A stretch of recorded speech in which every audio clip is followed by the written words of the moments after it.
Welcome to our YouTube channel जिसका नाम है देव दिशा YTCDD। स्वागत है आपका हमारे इस यूट्यूब चैनल पर जिसका नाम है देव दिशा YTCDD। दोस्तों, आज के वीडियो में हम डिस्कस करेंगे उत्तराखंड का करंट अफेयर जो है 9 सितंबर से लेकर 16 सितंबर 2024 तक। तो जुड़े रहिए हमारे इस यूट्यूब चैनल से जिसका नाम है देव दिशा YTCDD।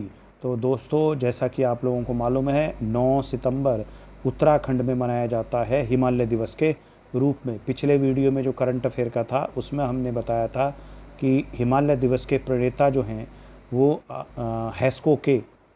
हैस्को जो हमारी एक संस्था है, NGO है, हैस्को के जो संस्थापक हैं अनिल प्रकाश जोशी, और इन्होंने ही GEP का कंसेप्ट भी दिया है, ग्रॉस एनवायरमेंट प्रोडक्ट, जिसे उत्तराखंड सरकार द्वारा स्वीकार किया गया। अनिल प्रकाश जोशी ये वनस्पति शास्त्री हैं और इन्होंने GEP का कंसेप्ट दिया था और हैस्को के भी संस्थापक ये हैं। यही जो अनिल प्रकाश जोशी हैं, ये जो है जो हमारे प्रदेश में मनाया जाता है हिमालय दिवस, उसके प्रणेता भी इन्हें ही कहा जाता है। इनका नाम है अनिल प्रकाश जोशी। तो अनिल प्रकाश जोशी हिमालय दिवस के प्रणेता हैं, हैस्को के चेयरमैन हैं, GEP शब्द देने वाले भी या GEP को इंट्रोड्यूस कराने वाले भी उत्तराखंड में यही हैं। इसके बाद हिमालय दिवस का जो कार्यक्रम हुआ था वो हुआ था यूकास्ट द्वारा आयोजित। यूकास्ट आपका क्या होता है? Uttarakhand council for science and technology, यानी U for Uttarakhand, cost for हो गया council, science and technology. U cost मतलब हो गया Uttarakhand council for science and technology. और ये जो है इनके महानिदेशक हैं दुर्गेश पंत, और ये जो महानिदेशक हैं ये आपका होंगे हिमालय के संरक्षण के लिए एक जो समिति बनाई जाएगी उत्तराखंड सरकार द्वारा, जिसकी घोषणा इस दिवस पर उत्तराखंड के मुख्यमंत्री पुष्कर सिंह धामी जी द्वारा की गई है। पुष्कर सिंह धामी जी 12वें या आप कह सकते हैं 10वें मुख्यमंत्री हैं उत्तराखंड के, 12वें आपका क्रम के रूप में और 10वें व्यक्ति के रूप में। तो इस तरह से दुर्गेश पंत जो यूकास्ट के चेयरमैन हैं वो आपका इस समिति के चेयरमैन होंगे, और आपका यूकास्ट जो होगा वो आपका क्या है? Uttarakhand council for science and technology. ये घोषणा 9 सितंबर को जो हिमालय दिवस के रूप में मनाया जाता है उस दिन की गई थी। इसके बाद देखते हैं तो 10 सितंबर को पंडित गोविंद बल्लभ पंत की जयंती होती है। 10 सितंबर 1887 को इनका जन्म हुआ था और 7 मार्च 1961 को इनका देहांत हो गया था। अब इनका जो कार्य है थोड़ा सा उसको हम डिस्कस कर लेते हैं। ये उत्तराखंड के इतिहास में या फ्रीडम स्ट्रगल के मामले में भी इम्पोर्टेंट रहेगा। 1903 में हैप्पी क्लब स्थापित हुआ था, उसके जो संस्थापक में भूमिका स्थापना में निभाई थी वो आपका गोविंद बल्लभ पंत द्वारा निभाई गई थी। इसके बाद 1916 में कुमाऊं परिषद की स्थापना भी इनके एक तरह से सहयोग से की गई थी। 1916 में कुमाऊं परिषद की स्थापना। 1914 में काशी नागरी प्रचारणी सभा की एक शाखा के रूप में हिंदी प्रेम सभा की स्थापना की गई थी। लेकिन ये स्थापना कहाँ की गई थी? ये स्थापना की गई थी काशीपुर में। तो काशीपुर इनकी कर्मस्थली है और इसीलिए इनके जब ये काशीपुर में काम करते थे तो लोग इनका सम्मान करते थे, और अंग्रेज इन कहते थे कि काशीपुर नहीं है बल्कि ये गोविंदगढ़ है, मतलब गोविंद बल्लभ पंत का गढ़ है। इसके बाद तो काशी नागरी प्रचारणी ये इसकी एक शाखा के रूप में ये प्रयागराज में है के रूप में हिंदी प्रेम सभा की स्थापना की गई थी। 1923 में स्वराज पार्टी के टिकट पर उत्तर प्रदेश विधान परिषद के लिए निर्वाचित हुए थे। 1931 में भूमि सुधारों पर इन्होंने एक रिपोर्ट दी थी जिसे पंत प्रतिवेदन कहा जाता है। तो यहाँ पर क्वेश्चन इस तरह से नहीं बनेगा जिस तरह से ये लाइन बनाई गई है। इसमें क्वेश्चन बनेगा कि वर्ष तो भूमि सुधारों पर गोविंद बल्लभ पंत द्वारा प्रस्तुत पंत प्रतिवेदन किस वर्ष प्रस्तुत किया गया? तो यहाँ पर ईयर बहुत इंपॉर्टेंट है, सन बहुत इंपॉर्टेंट है। तो 1931 में। फिर ये यूनाइटेड प्रोविंस जिसके यूपी कहा जाता था, यूपी आज उत्तर प्रदेश कहा जाता है, उस समय कहा जाता था संयुक्त प्रांत या अंग्रेजी में यूनाइटेड प्रोविंस। तो यूनाइटेड प्रोविंस के ये प्रधानमंत्री थे। आश्चर्यचकित ना हो, उस समय आपका मुख्यमंत्री को ही प्रधानमंत्री कहा जाता था। उसके बाद 1946 से 54 तक जब देश आज़ाद हो गया तो ये मुख्यमंत्री रहे यूपी के। 1955 से 61 तक गृह मंत्री रहे। इसके अलावा राजभाषा समिति के भी अध्यक्ष रहे। 1957 में इन्हें भारत रत्न मिला, और ये भी आप जानते हैं ये उत्तराखंड से पहले भारत रत्न प्राप्त करता हैं।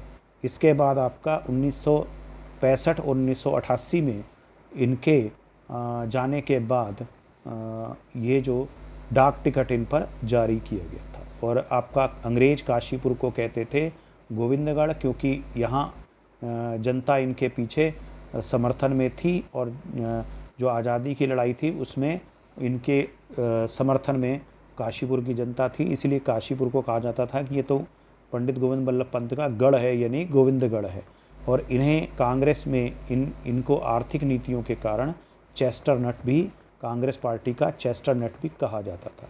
इसी तरह से 10 तारीख को गिरीश तिवारी गिरदा का भी जन्म हुआ था, और इनकी देहांत जो हुआ था 22 अगस्त 2010 को हुआ था। इनका जन्म जो हुआ था वो अल्मोड़ा में हवालबाग में हुआ था, और कर्म भूमि इनकी नैनीताल रही। ये जन कवि कहलाते हैं, साहित्यकार, सामाजिक कार्यकर्ता, पटकथा लेखक, निर्देशक सब हैं।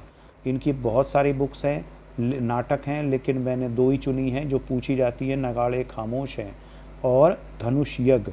और इनको जाने के 2022 में, यानी 2010 में इनकी मृत्यु हो गई थी, लेकिन इनके जाने के कई साल बाद, लगभग 11-12 साल बाद, इन्हें उत्तराखंड गौरव पुरस्कार से सम्मानित भी किया गया था। तो 10 तारीख में 2 महान लोगों की जयंती होती है, गिरीश चंद्र तिवारी गिरदा और आपका पंडित गोविंद बल्लभ पंत। तो 2 लोगों का यहाँ जयंती 10 तारीख में उत्तराखंड में मनाई गई। इसके बाद 5वां अंतर्राष्ट्रीय साइंस एंड टेक्नोलॉजी फेस्टिवल ये यूकास्ट द्वारा आयोजित किया जाता है, और ये 5वां है इस बार। और ये कहा गया है कि 6 जनपदों के इंजीनियरिंग कॉलेज में ये मनाया जाएगा। तो इसमें ये पूछा जा सकता है कि SNT यानी साइंस एंड टेक्नोलॉजी फेस्टिवल कौन आयोजित करता है उत्तराखंड में? तो यूकास्ट आयोजित करता है। यूकास्ट मतलब हो गया Uttarakhand council for science and technology. इसके बाद आगे देखेंगे तो GST की 54वीं परिषद की बैठक हुई थी। ये आपको मालूम ही है, हमारा कंसर्न सिर्फ उत्तराखंड के बारे में है। इसकी अध्यक्षता निर्मला सीतारमण द्वारा की गई थी। वित्त मंत्री आप जानते ही हैं उत्तराखंड के प्रेमचंद्र अग्रवाल है, और इन्होंने बताया है, जानकारी दी है कि जो देहरादून से या आपका जो है केदारनाथ के लिए, रुद्रप्रयाग के लिए, या गंगोत्री यमुनोत्री के लिए भी कई जगह के लिए आपका शुरू की गई थी, कुछ चलती हैं। तो हेली सर्विसेज, और हेली सर्विसेज पर 18% टैक्स होता था। अब इस बैठक में सहमति बनी है कि सिर्फ 5% टैक्स ही वसूला जाएगा। तो जो हमारे यहाँ हेली सर्विसेज गंगोत्री यमुनोत्री इधर उधर बद्रीनाथ के लिए दी जाती है, और जहाँ जहाँ के लिए भी दी जाती है, वहाँ पर 18% टैक्स लगता था, अब सिर्फ 5% टैक्स लगेगा। और ये जो हेली सर्विसेज हैं वो उत्तराखंड में लगभग 100 करोड़ रुपए का कारोबार हर साल करती हैं। इसके बाद अगला हेडिंग डाल रखा है मजियाली का सूर्य मंदिर। ये पूछा जाता है, आजकल बहुत सारे सूर्य मंदिर हैं, जैसे पलेठी का सूर्य मंदिर, कटारमल का सूर्य मंदिर, तो ये तो काफ़ी पुराने हो गए, पूछ के काफ़ी लोग बार एग्जामिनेशन में पूछ लिए गए, तो अब आगे भी पूछे जा सकते हैं। पलेठी का सूर्य मंदिर कहाँ पर है, कटारमल का सूर्य मंदिर किस जनपद में, तो अब मजियाली का सूर्य मंदिर आप याद रखेंगे कहाँ पर है, उत्तरकाशी में। तो ये क्यों चर्चा में आया है? क्योंकि ये अस्त व्यस्त पड़ा है और इसके संरक्षण की मांग स्थानीय जनता द्वारा की गई है। तो मजियाली का सूर्य मंदिर उत्तरकाशी में है।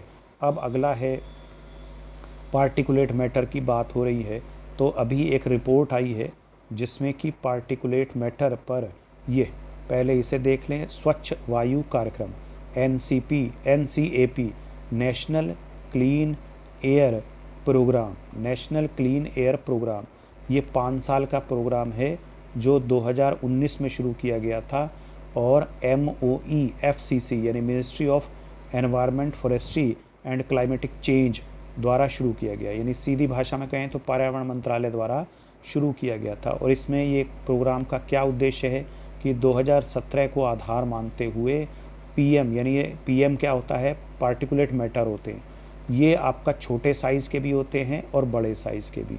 तो छोटे साइज़ के 2.5 माइक्रोमीटर और ये PM10 यानी 10 माइक्रोमीटर के। अब ये जो है इनकी जो हवा में उपस्थिति होती है, यानी हवा में उड़ते रहते हैं ये छोटे छोटे पार्टिकल्स, ये आपका जो है 20 से 30% कम कर दिया जाए इनकी कंसंट्रेशन, इनकी सांद्रता यानी इनकी मात्रा। ये NCAP कार्यक्रम है, यानी जो हवा है उसे क्लीन कर दिया जाए। तो NCAP क्या हो गया, नेशनल क्लीन एयर प्रोग्राम। ये कब चालू किया गया, 2019 में। कितने वर्ष का है, 5 वर्ष का। किसके द्वारा शुरू किया गया, पर्यावरण मंत्रालय द्वारा या ministry of environment, forestry, climatic change and climatic change, है ना। तो पर्यावरण वन एवं जलवायु परिवर्तन मंत्रालय इसको कहते हैं हिंदी में। अब इस NCAP में क्या था, ये 5 वर्ष का प्रोग्राम है, 2019 में शुरू किया गया, लेकिन अब बढ़ा दिया गया थोड़ा सा। तो इसमें आप देखेंगे कि PM पार्टिकुलेट मैटर यानी हवा में जो उपस्थित डस्ट पार्टिकल्स हैं उनकी जो कंसंट्रेशन है वो 2017 के अनुरूप कम कर देनी है। तो अब आपका ये कंसंट्रेशन 40% कर देनी है, और इसे जो है संशोधित करके कब हासिल करना है, अब यहाँ भी संशोधित कर दिया गया, 20 से 30% करना था, अब 40% कर दिया गया, और 2025-26 तक इसे हासिल करना है। अब इसमें देखेंगे तो एक रिपोर्ट आई है, इस रिपोर्ट में बताया गया कि किस शहर में कितनी एनर्जी क्लीन है। पहले ये देख लो, अंतर्राष्ट्रीय स्वच्छ वायु नील गगन दिवस या स्वच्छ वायु दिवस कब मनाया जाता है, तो 7 सितंबर को मनाया जाता है संयुक्त राष्ट्र द्वारा। और इस वर्ष की थीम क्या थी, अभी स्वच्छ हवा में निवेश करें। और ये कार्यक्रम कहाँ हुआ था, जयपुर। स्वच्छ वायु कार्यक्रम कहाँ हुआ था, जयपुर में। अब स्वच्छ वायु सर्वेक्षण पुरस्कार दिए गए हैं 131 देशों में, शहरों को। सबसे पहले नंबर पे सूरत, 10 लाख से अधिक जनसंख्या वाले शहर में, जबलपुर और आगरा। इसके बाद फिरोजाबाद, अमरावती और झांसी, ये 3 से 10 वाले में। और इसके अलावा 3 लाख से कम वाले में रायबरेली, नलगोंडा और नालागढ़। अब आपका प्रश्न आता है कि भाई हमारा इसमें क्या मामला है, उत्तराखंड से क्या है। तो ये 131 जो शहर चुने गए हैं उसमें से उत्तराखंड के 3 शहर चुने गए। तो ये पूछा जा सकता है, NCAP ये भी अखबार में आया था, इसीलिए इसको हम जो करंट अफेयर बनाते हैं वो अखबार से ही बनाते हैं, जो अखबारें उत्तराखंड में चलती हैं। अमर उजाला, दैनिक जागरण और हिंदुस्तान, तीनों अखबारों से डेली करंट अफेयर ये छाटा जाता है, और बेफालतू का करंट अफेयर नहीं बनाते। अभी आपका मैंने एक करंट अफेयर जो बनाते हैं उनका करंट अफेयर देखा था, उसने कहा कि रिलायंस, एक करंट अफेयर दे रखा था, रिलायंस जियो के मनी प्रोग्राम के CEO के लिए बनाया गया। भाई ये कौन से पेपर में उत्तराखंड के आता है। एक रिलायंस एक प्राइवेट कंपनी है, अगर वो आपका कोई अपने किसी एक कंसर्न में, सिस्टर कंसर्न में CEO बना रही है तो उत्तराखंड के पेपर में वो आ जाएगा। भाई ये सरकारी पेपर हैं, सरकारी चीज़ों के जो सरकारी नियुक्तियाँ होंगी उनका जो है दिया जाएगा। बेफालतू का जो है बेफालतू नहीं, फालतू का ज्ञान अर्जित करने का कोई लाभ नहीं होता। वही याद करें जो आपका पेपर में आता है, और अखबार पढ़ने की आदत डालें तो अपने आप ही आप करंट अफेयर बना सकते हैं। इन पर जो ये सुबह सुबह हरी पत्ती और हरी मिर्च वाली क्लासेस होती हैं, इनसे बचना चाहिए। जो अननेसेसरी टाइम जो सुबह आपका जो होता है वो ख़राब हो जाता है। सुबह पढ़ने का समय होता है, दूसरे कामों में लगी। करंट अफेयर तो आप स्वयं भी बना सकते हैं और कम समय में बना सकते हैं। और इधर उधर की सूचनाएं जो है, अननेसेसरी सूचनाएं आती हैं। बाकी भाई आप कहोगे कि आप भी तो भेज रहे हो, हम भेज रहे हैं भाई, देखना हो देख लो, नहीं देखना हो मत देखो, लेकिन हमारा जो करंट अफेयर होगा उसमें अननेसेसरी इन्फॉर्मेशन नहीं होगी। अब आपका NCAP, हर कोई वैसे ऐसे ही कहता है अपने अपने उसके लिए, कोई भी दुकानदार अपने दुकान के सामान को बुरा नहीं कहता है, तो कोई भी क्यों कहेगा। लेकिन ये आपके विवेक के ऊपर है, आप चाहो तो हमारे को देख लेना, चाहो तो कोई और देख लेना, जैसा आप इतने सारे चैनल हैं, क्या फ़र्क पड़ रहा। देहरादून, काशीपुर और ऋषिकेश, ये 3 शहर हैं जो आपका इसमें जोड़े गए इस NCAP कार्यक्रम में। कुल 131 शहर हैं नेशनल क्लीन एयर प्रोग्राम। ध्यान रखेंगे, यहाँ पर हमारा लिए क्वेश्चन बनता है उत्तराखंड से। तो नेशनल क्लीन एयर प्रोग्राम, और इसमें आपका 3 शहर हैं, देहरादून, काशीपुर और ऋषिकेश। देहरादून, काशीपुर और ऋषिकेश, तो 3 आपका ये हैं। इसके अलावा जो हमारा जो स्वच्छ हुए हैं वो आपका तीनों ही शहर कुछ हद तक स्वच्छ हुए हैं, ये भी बात है, लेकिन स्थान कुछ नहीं है। इसके अलावा आपको मालूम ही है उत्तराखंड प्रीमियर लीग शुरू हुई है, और ये यूपीएल कब शुरू हुई है? 15 सितंबर को, है ना। ये भी पूछा जा सकता है। इसका उद्घाटन पुष्कर सिंह धामी जो हमारे मुख्यमंत्री हैं, मैंने अभी बताया ये 10वें मुख्यमंत्री कह लो व्यक्ति के तौर पर, और 12वें मुख्यमंत्री कह लोगे, 12वें हैं, सॉरी क्रम, हाँ ठीक है, 12वें क्रम के रूप में 12वें मुख्यमंत्री हैं। अगर क्रम में गिनोगे आप, पहले नंबर पे नित्यानंद स्वामी, दूसरे नंबर पे क्या नाम कहते हैं, पहले नंबर पे नित्यानंद स्वामी, देखो कोड भी बन जाता है, पहले नंबर पे नित्यानंद स्वामी, दूसरे नंबर पे बताइए कौन है, और आपका तीसरे नंबर पे जो पहले निर्वाचित हैं वो नारायण दत्त तिवारी, और बीच में आपका आए थे थोड़े दिनों के लिए 120 या 24 दिन के लिए थे भगत सिंह कोश्यारी। तो आपका जो है इसका कोड भी बन जाता है निभाना। निभाना मतलब नी से नित्यानंद स्वामी, भा से भगत सिंह कोश्यारी, और ना से नारायण दत्त तिवारी। फिर अगला कोड आ जाता है भुरभू। भुरभू मतलब भुवन चंद खंडूरी, रा मतलब रमेश चंद पोखरियाल, और फिर दोबारा से आपका भुरभू में फिर दोबारा से भुवन चंद खंडूरी। तो इस तरह से निभाना और भुरभू ये आपको कुछ मुख्यमंत्रियों तक पहुंचा देता है, यानी याद करा देता है। बहरहाल उत्तराखंड के टोटल मुख्यमंत्री हो चुके हैं व्यक्ति के तौर पर 10वें मुख्यमंत्री व्यक्ति के तौर पर पुष्कर सिंह धामी हैं। 2 मुख्यमंत्री 2 बार बने हैं, एक आपका भुवन चंद खंडूरी जो थे वो आपका 2 बार बने हैं, और एक पुष्कर सिंह धामी 2 बार बने हैं, लेकिन लगातार 2 बार बनने वाले पुष्कर सिंह धामी पहले व्यक्ति हैं। तो इसके बाद ये उद्घाटन स्थल जो है वो राजीव गांधी अंतर्राष्ट्रीय क्रिकेट स्टेडियम देहरादून है। इसके अलावा अंतर्राष्ट्रीय कला व साहित्य सम्मेलन, यहाँ महोत्सव का आयोजन होना है देहरादून में और लेखक गांव में। इसके अलावा आपका आयोजन तिथि है 23 से 27 अक्टूबर 2024। पूर्व राष्ट्रपति रामनाथ कोविंद इसका उद्घाटन करेंगे, और मुख्य अतिथि इसके रहेंगे ये गलत है यहाँ पर छिपा हुआ, ये लोकसभा अध्यक्ष ओम बिरला, लोकसभा अध्यक्ष ओम बिरला, और 65 देशों के 300 साहित्यकार इस कार्यक्रम में भाग लेंगे। अगला पॉइंट है 38वें राष्ट्रीय खेल। 38वें राष्ट्रीय खेल कहाँ आयोजित होंगे? उत्तराखंड में आयोजित होंगे, और आपका 2024 में होंगे, अभी निर्धारित नहीं है तिथि। और आपका 38 खेल प्रतियोगिताएं होंगी, कुल 7 शहर होंगे, 3 शहर कुमाऊं के, हल्द्वानी, नैनीताल और रुद्रप्रयाग। 4 शहर कुमाऊं के, हल्द्वानी, नैनीताल, रुद्रप्रयाग और हल्द्वानी, नैनीताल, रुद्रपुर और गुल्लरभोज। और यहाँ पर देहरादून, हरिद्वार और ऋषिकेश। ध्यान से फिर दोबारा सुनेंगे, हल्द्वानी, नैनीताल और रुद्रपुर है, और मनोज सरकार स्टेडियम है यहाँ रुद्रपुर में, जो मनोज सरकार पैरा बैडमिंटन खिलाड़ी उनके नाम पर बनाया गया।